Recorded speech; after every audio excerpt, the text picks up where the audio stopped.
Hi, this is Kurt from Flint. And Jamie in Austin. So we're trying something new that we would like to call Just a Sip. Not instant coffee. These are going to be short segments taken from each episode. We hope you enjoy.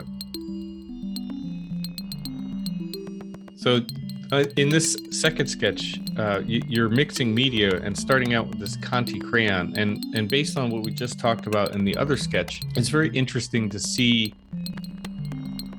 the progression of this sketch and how you're, again, like blocking out the entire composition in a very rough fashion. I mean, because it's a figure, right? You're looking at a human figure. So there's certain shapes that you're trying to create. But then it's been fun to watch these sketches because the thing I noticed the most is that it's almost like your brain it knows where to fill in the line work. And it doesn't always appear logical, right? Because of the speed of the sketch, right? You kind of jump from corner to corner sometimes. Well, and I think I am jumping around quite a bit, but it's the thing about the Conte crayon, and I like to use it. It was something that when I started using them to draw form, you realize that, and I don't necessarily know if this is sort of me breaking the rules. We've talked about those things before, but it's the fact is that you can use the side of the best use of it is sort of the side. It also forces me to go even faster.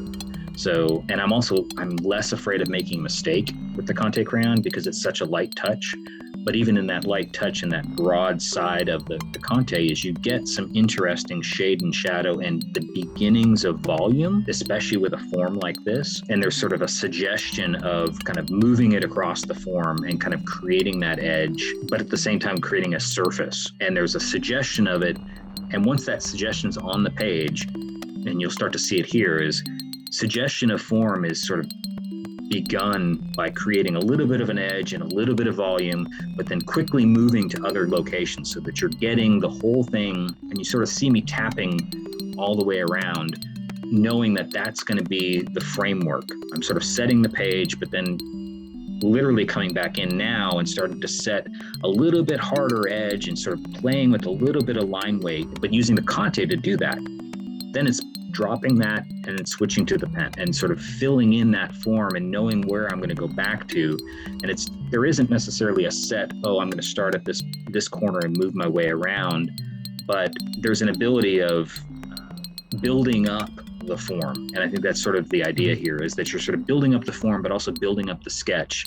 And then in areas where there is a deeper sense of shade and shadow, especially with something like this where you're only dealing with one line weight, you can see sort of the attention in certain areas. And then there's some tricky areas, faces, certain features that you want to be a little bit more delicate with in this particular case, or a really fine detail. Some of those take a little bit slower build up in the line work. But then there's also an ability to, once the attention is paid to one of those areas, you see me kind of moving off back to another, kind of pausing for a moment and moving back off of it, because it's just sort of mentally kind of a little bit exhausting. You're working really fast. You kind of have to back yourself out for a moment and then re-engage on the sketch. But then you see it here is I've actually picked back up the Conte to kind of finish off some features.